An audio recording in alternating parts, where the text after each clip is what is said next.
코로나19로 정말 힘들었던 올해, 백신 주사를 맞을 때 주사 맞고 나면 아프다던데 괜찮을까? 걱정하던 나에게 몸은 어떠세요? 라며 따뜻하게 위로해준 친구 같은 이가 있다. 정부가 얼마 전 국민지원금으로 25만 원을 준다고 했을 때도 내가 지급 대상이 맞다고, 언제부터 받을 수 있는지까지 알려준 고마운 존재. 메시지를 보낸 건 토끼처럼 생긴 얘인데 이름은 국비고 국민비서 타이틀을 달고 있다. 프로필을 보니 전 세계가 연결된 네트워크에 사는 인공지능 토끼 로봇. 3월 말부터 시작한 서비스 가입자가 벌써 1,300만 명을 넘었다고 한다. 국비는 누가 만들었는지 알아보기 위해 행정안전부 김다윤 사무관님에게 전화를 걸어봤다. 국비 이미지를 실사 캐릭터로 만든 국비 인형도 후반부에 등장하니 영상을 끝까지 보는 걸 추천한다.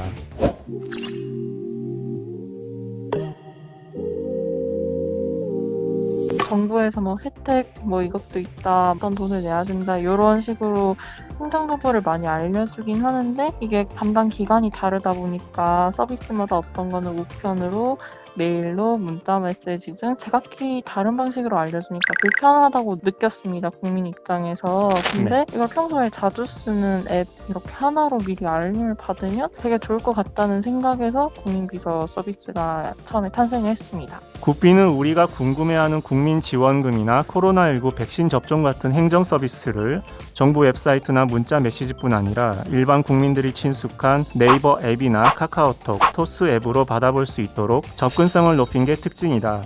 이를 위해 각각의 앱을 운영하는 기업들과 개인정보 처리 업무를 할 수 있도록 지난 3월 업무 협약을 맺고 개발했다. 원래 행정안전부에서는 국비를 개발할 때 싱가포르의 24시간 가상 비서 서비스 에스크제이미를 벤치마킹했다. 에스크제이미는 30개 이상 정부기관 웹사이트에 챗봇 시스템을 갖춰서 간단한 질의응답을 할 수 있도록 설계돼 있다. 국비도 주민등록 DB나 건강보험 정보 등 빅데이터를 활용해서 국민 개개인이 필요한 정보 알림 서비스, 챗봇 서비스를 하고 있다. 행정안전부는 인공지능 로봇을 구상하면서 토끼 이미지를 떠올렸다고 한다. 아무래도 토끼라고 하면 보통 빠르고 똑똑하다 이런 이미지가 있는데 그런 이미지랑 국비는 국민이 호출하면 언제든지 다가가는 그런 똑똑한 모습이 있기 때문에 인공지능 비서의 모습을 이렇게 형상화한 형태라고 보시면 될 것 같습니다. 국비라는 이름을 정하기까지는 치열한 경쟁이 펼쳐졌다. 대국민 공모전을 통해 제출된 작품 중에서 전문가들이 선정한 최종 20개 후보작을 정해 온라인 대국민 투표를 거쳤다.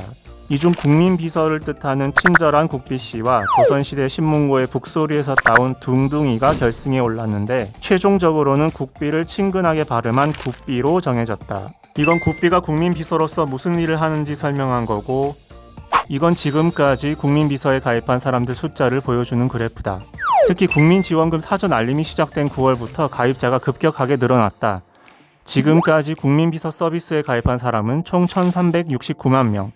국민 4명 중 1명은 국비의 도움을 받았다고 보면 된다. 국민지원금 알림 서비스 같은 경우에는 본인이 지원금 지급 대상인지, 지급 대상 여부랑 얼마를 받을 수 있는지 금액, 그리고 언제 국민지원금을 신청하면 되고 어떻게 신청하는지, 국민지원금을 나중에 지급받아 사용할 때 언제까지 쓸 수 있고 어느 지역에서 쓸 수 있는지 다양한 정보들을 국민비서가 알려주고 있습니다. 국민비서 홈페이지에서만 가입이 가능했는데 네이버 앱이나 카카오톡, 토스 같은 앱에서 서비스를 바로 신청할 수 있게끔 기능도 좀 추가적으로 개선을 했었거든요. 국민지원금 알림 서비스 예시에 맞춰가지고 이러한 기능 개선들을 계속 진행을 해온 결과 서비스 이용자가 1,300만 명 이상으로 증가했던 그렇게 생각을 합니다. 서비스가 시작된 지난 3월 이후 1,000만 가입자를 달성하는 데는 6개월이 채 걸리지 않았다. 가입자 수를 한국 영화 관객 동원 숫자와 비교해보면 1,000만 명 이상 관객을 동원한 한국 영화 중 명량, 극한 직업, 신과 함께 재화벌, 국제시장에 이어 5위에 해당하는 숫자다. 영화 베테랑보다 많다.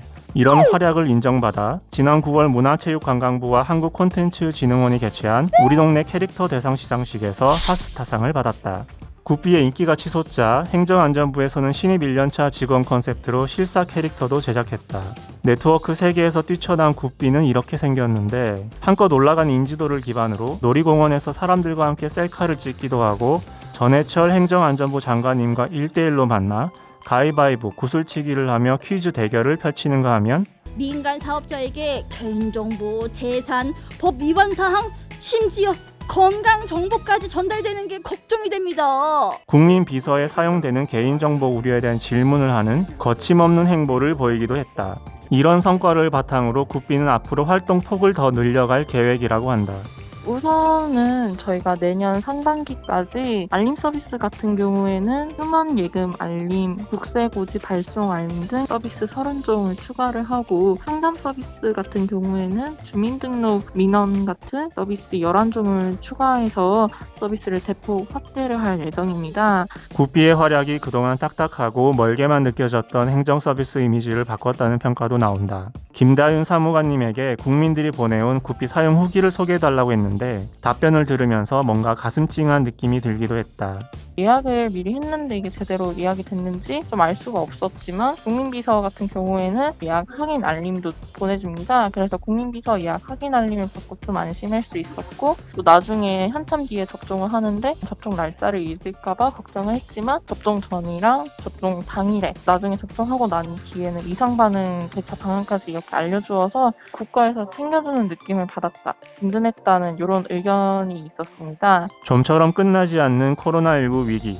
이 위기를 버텨낼 힘은 국가에서 시행하는 행정 정보를 알기 쉽게 전달하는 것, 그리고 힘들어하는 국민들에게 건네는 작은 위로 한마디에서 시작할 수 있다.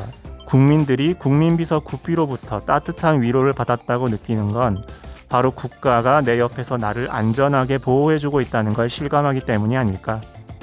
당신도 취재를 의뢰하고 싶다면 구독하고 댓글로 의뢰하시라. 지금은 인도네시아랑 같이 개발하는 전투기 개발 대금을 식용유로 받기로 했다는데 이게 무슨 말인지 알아봐 달라는 의뢰가 들어와 취재 중이다. 구독하고 알람 설정하면 조만간 취재 결과가 올라올 거다.